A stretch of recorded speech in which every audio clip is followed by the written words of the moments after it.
Why has everything got to be tribal these days? Why is everything left versus right? Whether it's climate change, lockdowns, vaccines, veganism, or even your preference or otherwise for Meghan Markle. And now we're seeing it with what's happening in the Middle East. How can you take sides when innocent people are dying? Well, that's exactly what we've seen since the horrific terror attack on Israel last Saturday. Within hours, people were in this country on the streets waving the Palestinian flag. Support for Palestine is perfectly understandable in normal times. But in the aftermath of rape, child murder, the burning of bodies, the parading of corpses on the back of pickup trucks, and following the annihilation of 260 people at a peace music festival, this flag waving was deeply offensive to Jewish people and crushingly insensitive to the plight of innocent Israelis. It can only have been perceived as support for Hamas, who, unlike some of my colleagues in the media, I'm more than comfortable calling terrorists. Those waving flags was akin to marching on the streets and cheering on Osama bin Laden and Al-Qaeda after 9/11.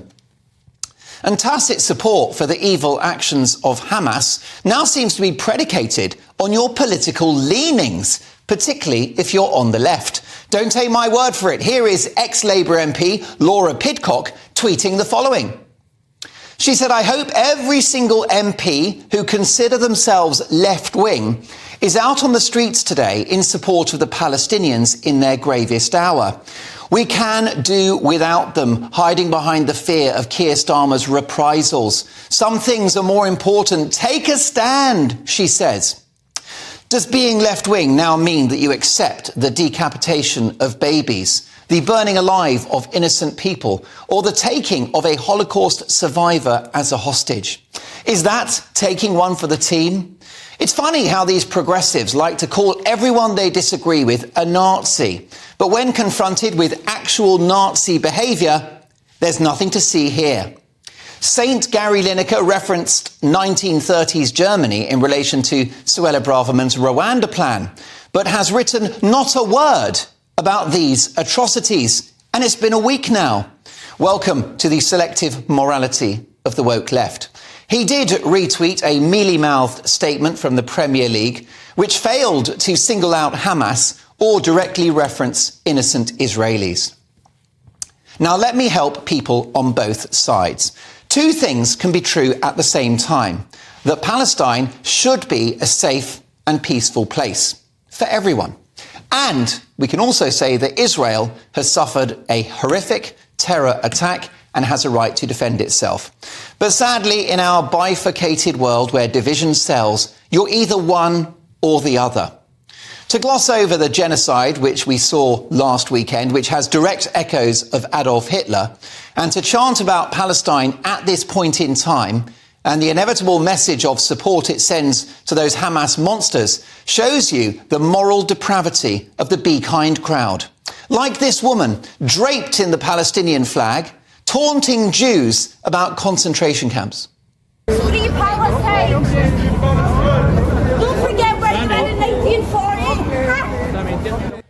Now, that was up in Glasgow. If you didn't catch what she said, don't forget where you were in 1940. Ha! What about the lovely crowd outside the Sydney Opera House earlier this week, chanting, "Gas the Jews"? In Berlin, the Mail newspaper report that the homes of Jewish people are being sprayed with the Star of David to highlight where they live. Does that sound familiar to you? The same is happening to Jewish businesses. It's absolutely horrific, of course. What I need to ask you, when is someone going to call out the fact that history is literally repeating itself, and that it's not just being tolerated, but effectively supported by politically correct progressives? But such is the tribal echo chamber of the Church of Woke that even acts of evil against women and children and the elderly engenders zero sympathy. And what about those deluded LGBTQ plus numpties out marching on behalf of Palestine? Queers for Palestine, they cry. Well, gay, trans and non-binary people would be eliminated by Hamas faster than you can say vegan sausage roll. Why is Israel the only country in the world that gets attacked for being attacked? There's an old saying, the only thing necessary for evil to triumph is for good men to do nothing. Well, it's worse now. The self-styled good people are not just doing nothing, they're cheering it on. Welcome to hell.